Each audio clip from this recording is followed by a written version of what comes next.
Hi, Marty. Thanks for helping my project. Could you say a little bit about yourself? Yeah, I was born in New York and moved to California for after college, and I'm work here as a software. I worked as a software engineer and a manager of software teams. And I actually don't know very much about NASA's current situation, but I'm eager to learn and I'm excited about it from a distance. Yeah. Um, and what kind of hobbies and other things are you into? I play. I mean, I'm not very like I'm not a big athlete, but I sometimes play tennis. I go hiking. I read a lot of books. I basically recently moved, so I'm kind of getting used to my new town, and through mainly through like walking my dog and going to meeting other people who have dogs. So it's a very low key. My last both because of the pandemic, but also because of just having moved, I have this very low key hobby life now. But it's great. Well, where'd you move to? I didn't realize you Oh, moved. so I used to live in, I mean, not very far. I used to live south of San Francisco, on the peninsula in the Bay Area, and I moved up north, so just slightly up north to Marin County.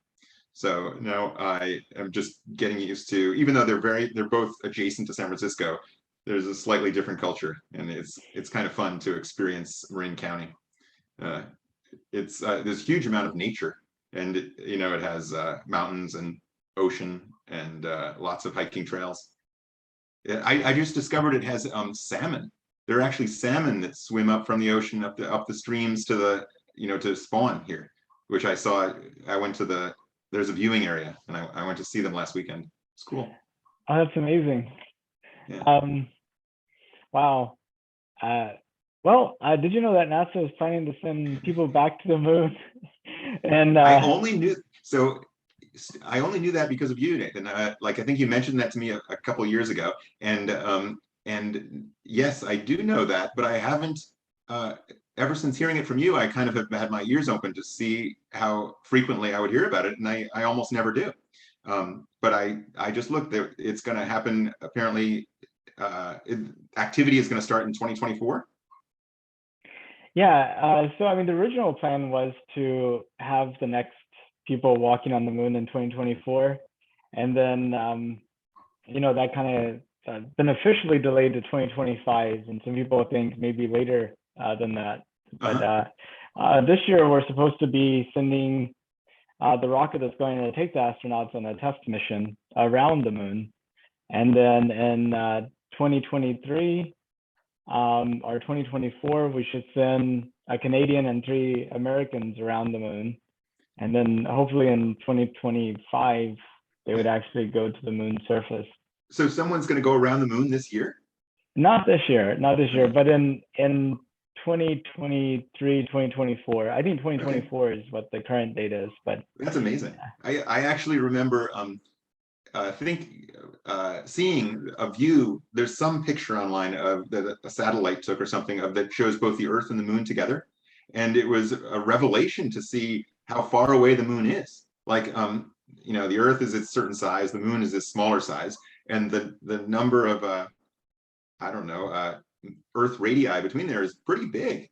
And then the realization that most satellites circle the Earth very close to the surface. Like most satellites are very close to the Earth compared to the distance to the Moon. So that a human going that far out will be a big deal. yeah, yeah, and hopefully it's the beginning of doing it more sustainably. I think it's 1972 is the last time we had people that far. Yeah, yeah, I know. I remember my dad. Uh, One of my earliest memories of my dad is that when they had the moon landings, he would take pictures of the TV to remember it. So he had pictures of like this old black and white TV, which with astronauts walking on the moon. Thought that was cool. It just showed how important it was to him, and also how hard it was to record things then. Did you actually get to see the first moon landings, or? I didn't. I mean, I was alive, but I wasn't old. I was like 2 or 3 years old, so I don't remember it. Okay, yeah, I just missed it. I was born in 1975, so it's 3 years too late. for that. Yeah, I was born in, I think the first landing was, you would know, 1969. Is that true? That's right. Yeah. Yeah, and so I was only 2 years old. So I didn't see, I might have seen it. I'm sure my dad had me in the room, but I don't remember it. So. Yeah. So what do you think about us going back to the moon? So I feel that all the hype about going to Mars is, I'm not a big, I certainly wouldn't sign up myself to go to Mars, and I think there are a lot of difficulties around living on Mars and getting back from Mars if someone chooses to come home. I think that's still unsolved problem, and so. Although I do believe in the advancement of science, like technology will advance because of these epic goals that people have. So I think it's good that we're investigating how to go to Mars.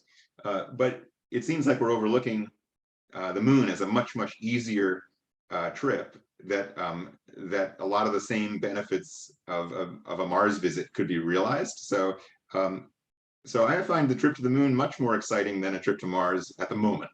Like I actually think. I was really happy to hear that it was happening when you told me that we hadn't abandoned the moon. On the other hand, the moon's maybe both Mars and the moon are very barren landscapes. So it's a question of amount of barrenness. I know Mars has a slight atmosphere and the moon has none. And I don't know if there was the book The Martian, where the science fiction book where an astronaut tried to live on Mars. And I wonder if the same book could be, or the same idea could take place on the moon. Like, does the moon, is it a place where we could have a base where people can live for extended period of time? A little bit like the International Space Station now has constant small population. I wonder whether the moon could do that. Strangely, we don't hear talk very much about that. It's easy to find people speculating on how we could live on Mars, but much less how we could live on the moon. Yeah, there's definitely some difficulties with the moon, in the sense that its day cycle is 14 Earth days and its night cycle is 14 Earth nights, and it swings from being like the surface 100 degrees Celsius in the sun facing to like minus 200 degrees Celsius on the night side. Oh, I see. That's a problem. But I wonder if I suppose those temperature changes are so extreme that even that Mars is actually much more livable, because my sense is that the Mars temperature, although cold, doesn't get that cold, and it doesn't get that hot either. So it's like negative something, negative 80 all the time or something like that. Yeah, people in Minneapolis might be able to survive Mars. Yeah. Yes. Yeah, so I actually think the moon visit, it will have benefits to the general technology advancement, and hopefully benefits beyond that. Like there'll be some attempts to treat it as a long-term scientific a place where science can be done, but I'm not sure what that would be. Yeah, another thing is when we see the astronauts board the rocket and go into space and go into the space station or to the moon, but behind them are like literally hundreds of people that are working around the clock, monitoring their spacecraft and providing support from the ground. Mm-hmm. As that rocket gets further, as those astronauts get further and further from Earth, the ability to have that support network actually be effective from the ground diminishes. Yeah. And really, in order to go to Mars, you need to somehow bottle all that expertise up and put it into the ship with you. Yeah. Is there, I've seen some sort of documentaries or fictionalized documentaries about trips to the moon. And when they're on the other side, when a ship is on the other side of the moon, are we unable to communicate with them? Well, not directly from Earth, but we would probably have a satellite that was actually around the L2 Earth Moon liberation point, where you could actually have a satellite that was constantly on the far side of the moon that would have an orbit that was wide enough so it could both Yeah. communicate with the ship there and See the see Earth. around the moon to Earth. Do we have That's that now? Or that's could we be we something that. don't, but the Chinese do. Oh, interesting. Oh, Because they yes. landed a rover on the far side of the moon, and to support that, they have a satellite orbiting at that point. Oh, cool. Oh, that's good to hear. Yeah. And so, by the way, what other countries have placed rovers on the moon? So China, the US, what else? Well, Russia for sure, and they're planning to Okay. put one next year. Oh, And do you care about the status of the rover? Because Israel has also landed a rover, not a rover, but a lander. Unfortunately, it crash landed, so it's like in a lot of pieces. And India has also landed a rover, but it's also in a lot of pieces. I see. Well, Yeah. so there have been significant number of countries that have tried to place objects on the moon. That's again good Yeah, to hear. Yeah. I guess that makes what, five? Yeah. 1, 2, 3. Yeah, Yeah, about. that's great. Although I guess it's harder to do than, I mean, there are still challenges. It's not trivial to make sure that something lands safely on the moon. So Yeah, and I think like India's lander was basically they didn't have any throttling capability to their rocket, so they were basically pulsing the engine, and it just then it stopped coming on at the wrong okay, I time. see. So, and I forgot what happened to Israel's lander, but I know that they're planning to do another attempt. Yeah. Now, so is there any immediate benefit from spending time on the moon? Like, is there science that can't be done otherwise, or is like would it be useful to have a station on the moon if the environment allowed it? Well, I think the moon, and so meteors are constantly hitting the Earth, and most of them burn up an atmosphere. The ones that don't, most of them land in the ocean. Mhm. The ones that land on land, the evidence of them disappears fairly Yeah. quickly with Yeah. weathering and vegetation and Yeah. all those forces. But the moon's been traveling through the same volume of space as the Earth, Mhm. and it has no atmosphere, it has no weather, it has no processes that cause these impacts to kind of disappear. So Mhm. it's almost like a record of Yeah. what's been happening in the Moon Earth system. Yeah. Uh, And apparently, I mean, obviously over millions and millions of years, billions, there have been a lot of impacts, like the moon's covered in craters. So Absolutely. Yeah, and then also our sun, people, I know whenever I was in elementary school and I made pictures, you just draw like a little yellow yeah, thing up in the yeah, sky, but the sun is a really active, interesting, variable yeah, thing, and obviously essential for life here on Earth. Solar flares, radiation, consistent output of yeah. Well, one thing I energy. heard was that one of the reasons Mars would be a difficult place to live is that the sun does put out so much the Earth is protected from some of what the sun delivers because of our magnetic field, and that Mars doesn't have a strong magnetic field. So that's another reason that Mars would be a difficult place to live. And I don't know if Earth's magnetic field protects the moon, but it might also suffer Yeah, no, from those problems. unfortunately, Earth's magnetic field isn't that strong to protect the moon. In fact, actually, there's you may have heard of the Van Allen belt. Yeah. So I mean, the magnetics, Earth's magnetic sphere has actually caused a concentration of these high energy radioactive, high energy particles in Yeah. this place, and they have to figure out how to kind of spend the least time in it so they don't cause problems with the astronauts. Oh, really? So this is like some kind of stream of bad particles or dangerous particles that exist, that if you make a mistake in the route to the moon and pass through that, it's especially dangerous? Yeah, I'm not sure you can avoid passing through it altogether, but it's not the same thickness or intensity. So does it amaze you that that we were able to go to the moon so long ago, like 1969, or let's say the decade of the 60s, the technology of that time was able to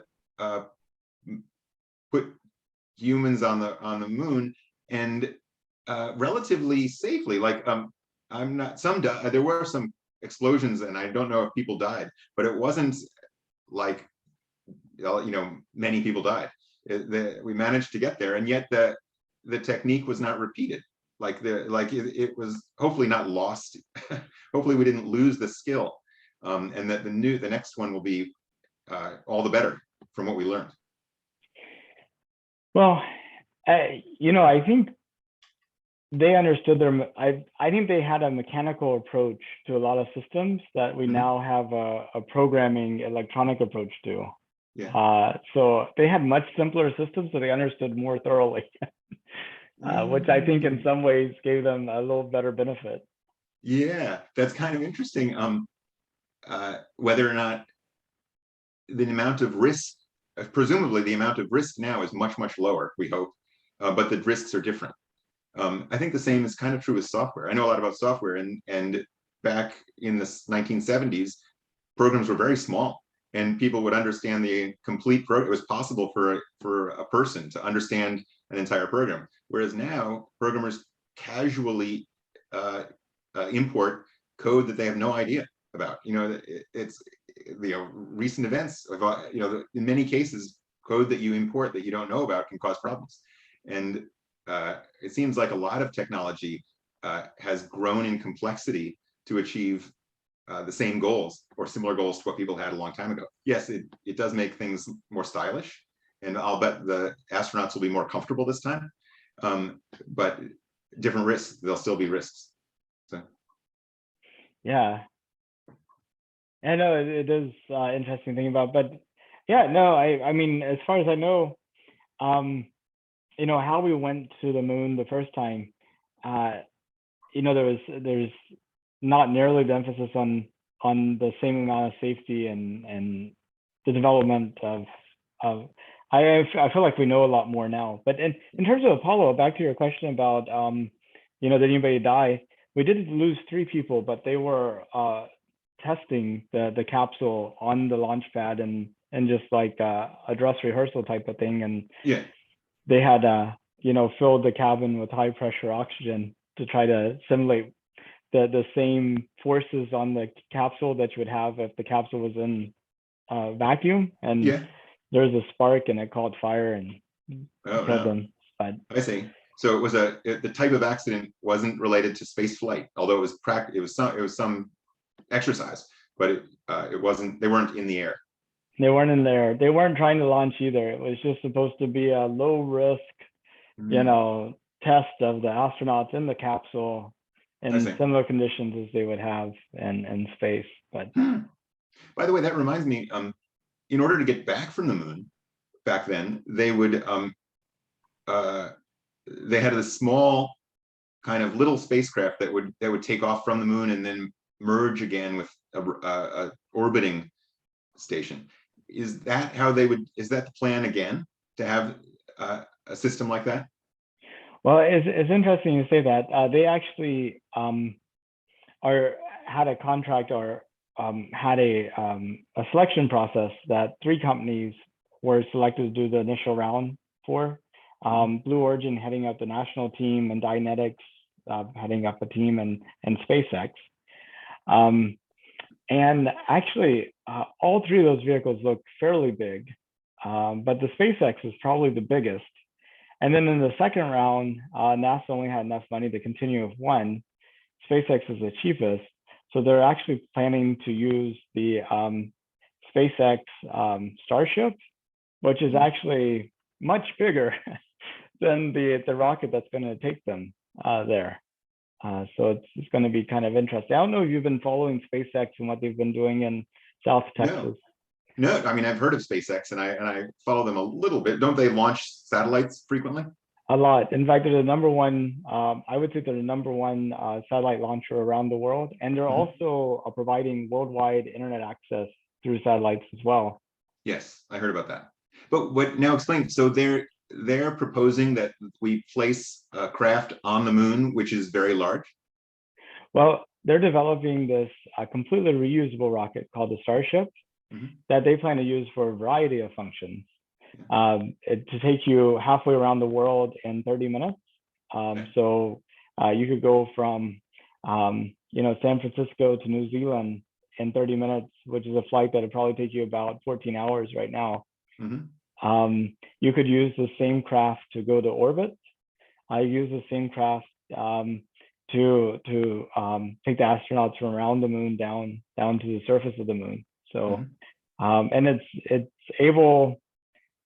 They say it's able to carry 100 people at a time. And that's the one. So how? And that's the craft that the NASA is funding to be the selected technology for this moon trip. Yeah. And then how much of it will actually land on the moon? The entire top section of the spacecraft. They have to have an elevator to get the astronauts to the surface. And then how will they get off the moon? That will take off and come all the way home? Well, that'll take off and meet up with the Orion capsule.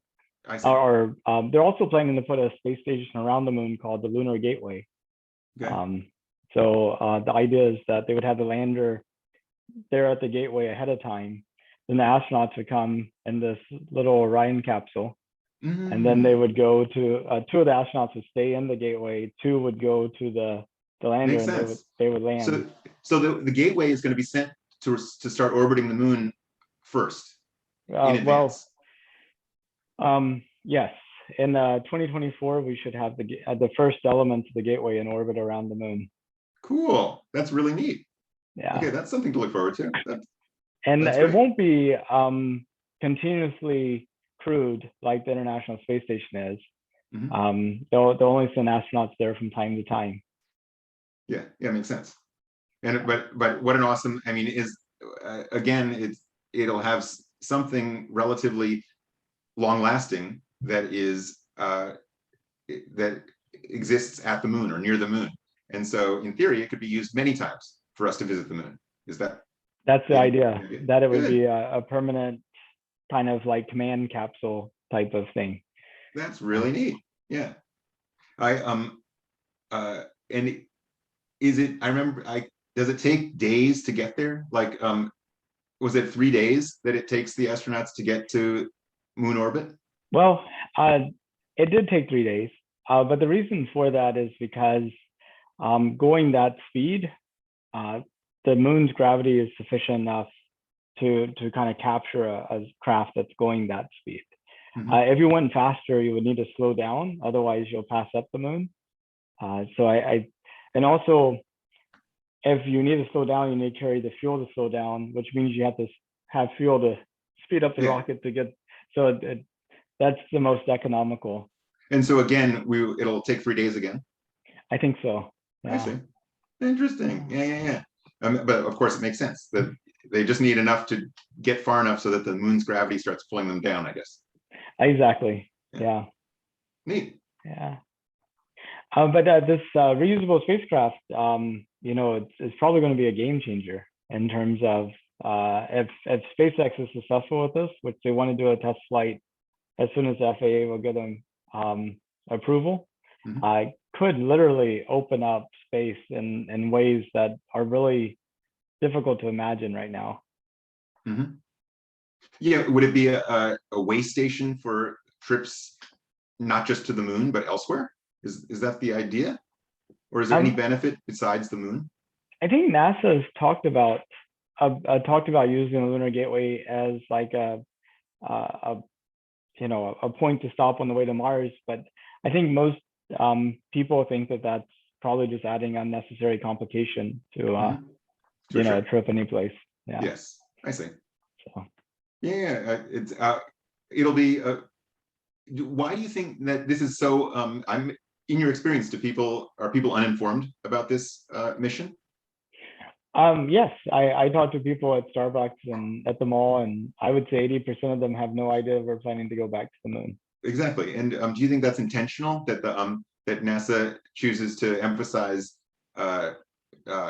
missions or projects which are happening, and they don't feel it's worthwhile to sort of overemphasize stuff that's years out in the future?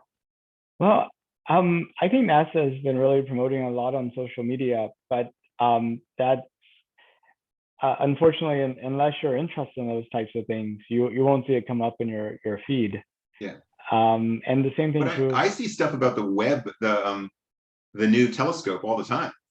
Yeah. James Webb telescope, and it's going to be at the L2 point of the Earth Sun and stuff like that. So I feel I'm well informed about that. Maybe because it's actually happening now. We're in the midst of it. Whereas maybe the same visibility will occur once some of the actual launches are taking place for the moon mission.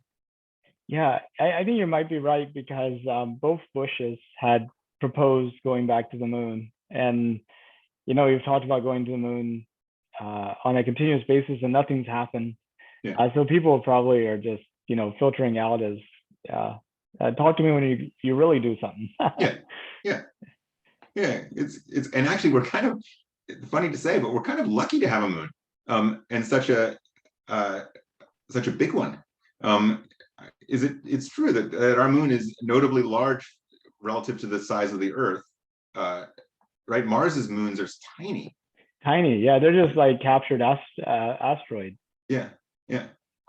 And our moon is thought to be caused, or thought to be from actual a giant asteroid hitting the Earth, or something hitting the Earth and causing dirt, whatever stuff, rock to fly up into the air and form the moon. Is that the current common wisdom?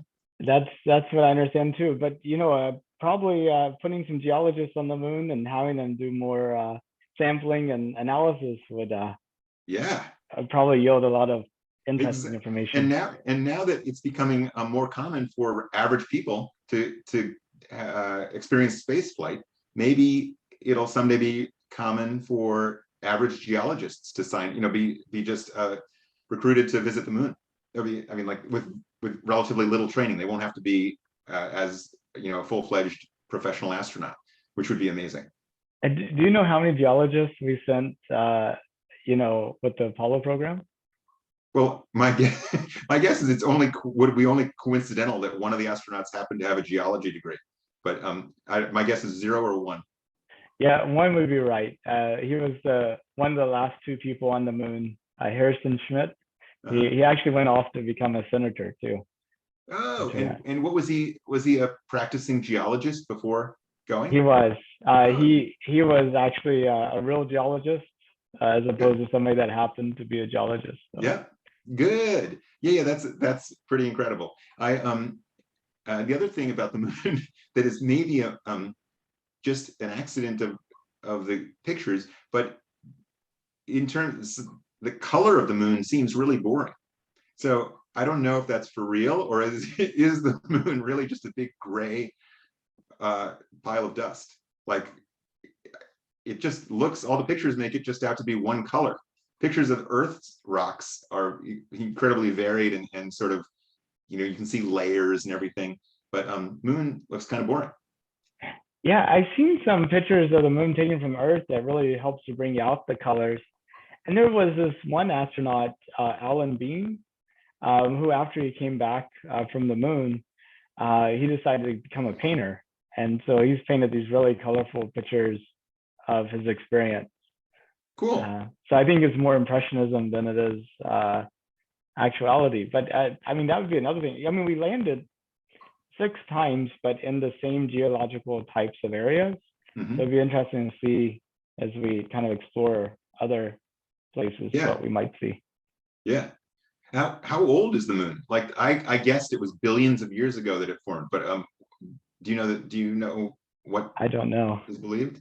I don't either. I'm gonna, after this talk, I'm gonna go look it up. But it's something that we don't think that much about the moon.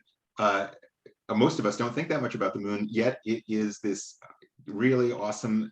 We're lucky to have something that's that sort of contributes something so substantial to our astronomy or to our night sky. It's really amazing. And the fact that it's about exactly the same size as or visible size as the sun. That's another just great coincidence. So I that our know eclipses, without it, we wouldn't have solar eclipses. yeah, Uh, certainly we not as also beautiful as they are. Yeah. we also would have not had nighttime illumination of any significance Hmm. for pre, uh, you know, people that didn't have electricity or candles or gas lamps. Yeah. I saw recently that that the amount of light we get from the moon is an incredibly small fraction of sunlight, like something on the order of 1/4000th of the amount of light you get from a daytime sun. So I never really thought, I never realized just how dim the moon is, 1/4000th of a sun, and yet we've evolved to be able to actually see in moonlight. It's pretty cool. Yeah, to your point, we have night illumination, but it's a very small amount, but it's such that we can see. Marty, I was wondering if you had some more time. I know we're at half past the hour. I didn't know. Uh, Sure. Yeah, I have more time. um, so I don't know if I told you, but I'm actually leaving my current company on Mm. February 1st. I Oh, don't know. really? Yeah, and I'm going to go work at NASA, training to be a mission controller. Amazing. That's Yeah. congratulations. That is really incredible. Wow. I mean, that's really interesting. How difficult was it to get that job? Surprisingly, it kind of just magically fell in place. Um, we had a coworker die back in September, and one week he's on the weekly stand-ups, and next week we're reading about him passing. So, really makes you question like life choices, and Yeah. you know, don't have much What's time. important? Yeah. Exactly. And then in October, a friend of my son's who's going through flight controller training says they had an opening in his class. And my son pointed it out to me, and I checked with them and found out a little bit more about it. I'll be on the Spartan ISS team. So the Spartan team is responsible for the station power, the articulation of the external things, thermal analysis and control. So like kind of like the temperature control. Hmm. Um, and so it's an entry level job meant for people directly out of college. Hmm. Um, which I thought was a good thing because it's a whole new area for me, so Yeah. they could fill in all my Oh, yeah. holes. So he got me in touch with the hiring manager. I sent him a cover letter and a resume. I got a call back within a few hours. I was like really surprised. Uh, and Yeah, then that's we had a formal interview the next day, and then later in the week we had like a technical interview in front of a panel of people. And then he checked my previous managers, and then boom, I found out in December. So yeah, Nathan, that's really inspiring. That is really great. For a lot of reasons, like the fact that it's NASA and the fact that it's mission control, this thing we're very much aware of, and also that that you're making that shift out of the blue, from to a almost completely different field. That's really inspiring. And uh, does it is it a full time, like is it a normal 8 hour a day job, or is it it something where you is have to go 48 hours in a row, and how does it it is work? a normal 40-hour a week job, but it does involve shift work. So they have controllers that are they call it being on console when they're inside a mission control or inside of a back room supporting Yeah. somebody in mission control. Yeah. So they have people manning that station 24/7. Um, so basically, it's 1.5 years of training and getting certified. Mhm. And then after that, the job of the mission controller or the flight controller is to, plan for missions, train for them, and then actually spend some time flying them. And my understanding is that essentially you work 1 week out of the month Mhm. actually inside a mission control. The rest of the time you're spending doing those other two activities. I see.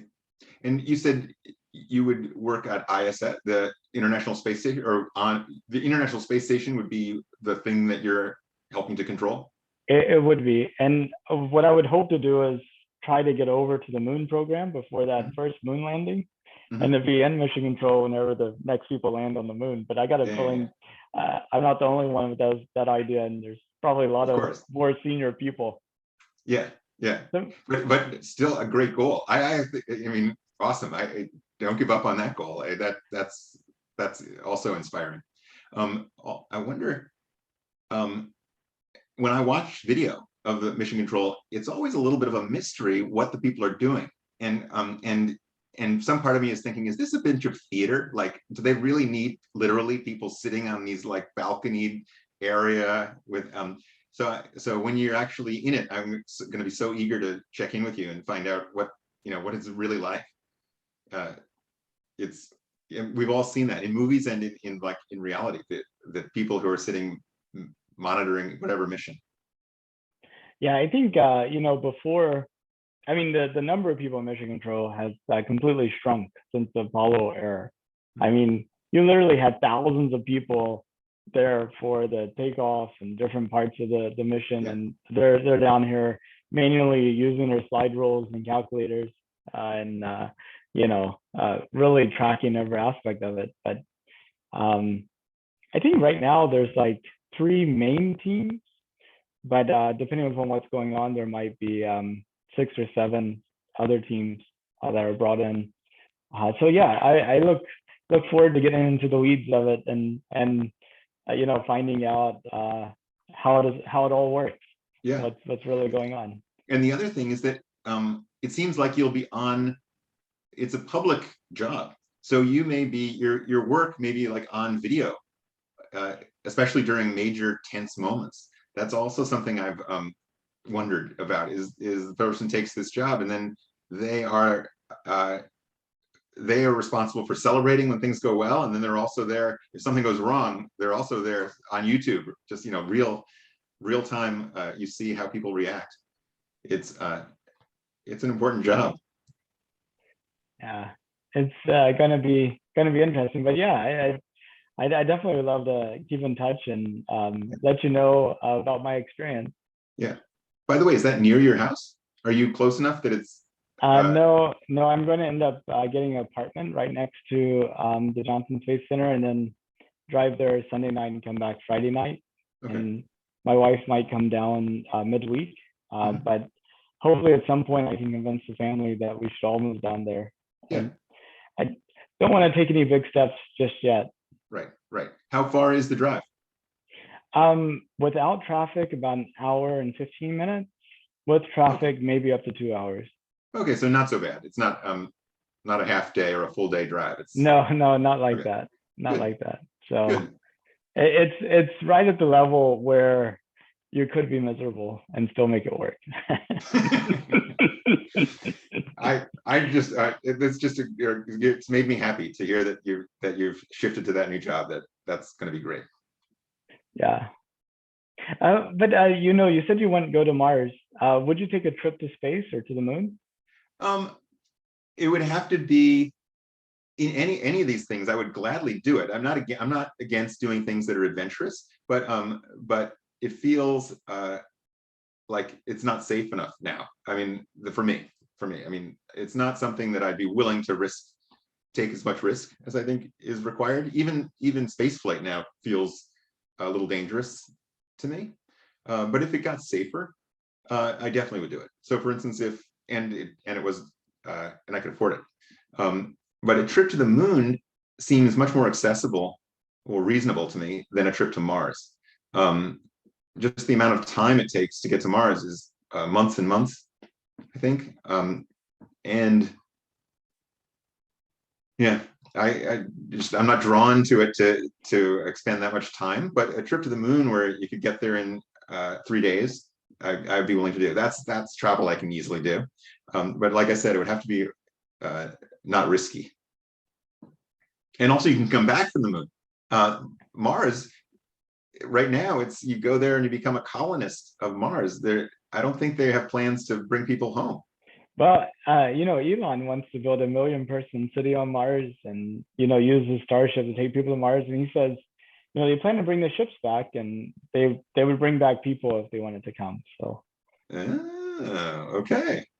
So, It'll be the plan for colonizing Mars is, I think it's a good plan, and luckily there are people with very different personalities than mine, or different hopes, or not even hopes, just different desires. And if people honestly want to be a colonist on Mars, it would be an amazing thing for humanity that there exists, let's say it's 100 people or 1 million people who are on Mars, and such that almost like there's these two parallel civilizations, human civilizations. That would be awesome. That would be really an amazing development. I can see why people get so excited about it. And by the way, my father, who was quite a avid fan of NASA, he wanted to go to Mars, so he was willing to. So he died a couple of years ago in his 70s, but throughout his life he was a big fan of going to Mars, and he would have signed up had it been available to him. So I'm aware that there do exist people who would happily take the risk. So good for me that those people exist. do you think you'll see the beginnings of that in our lifetime? So Elon Musk is doing really great things, I think, just in terms of asking questions, or more than asking questions, just in terms of pointing out that some stuff that people thought would take a long time or was impossible is actually not impossible, and it doesn't take that long. And so and it's notable that he's almost unique in that way. His knowledge of mechanical engineering and science, and generally having a good intuition about what's possible mechanically or technologically. So because Elon Musk exists and has done what he's done, I think the chances of our lifetime seeing people on Mars would have been zero had it not been for Elon Musk. And I think so I can't say for sure. My guess is it's in the next 30 years there's a 10% chance or less of a human being on Mars. That's my guess, but it's not zero. That's a very precise.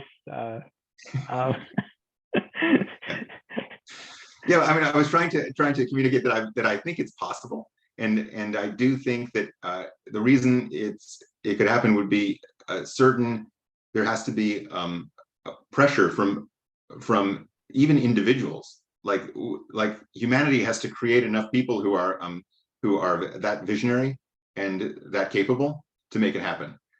And I think what it made me realize is that there are many human advancements which we're not seeing yet, because the person with the vision and the capability hasn't yet been born or hasn't come about.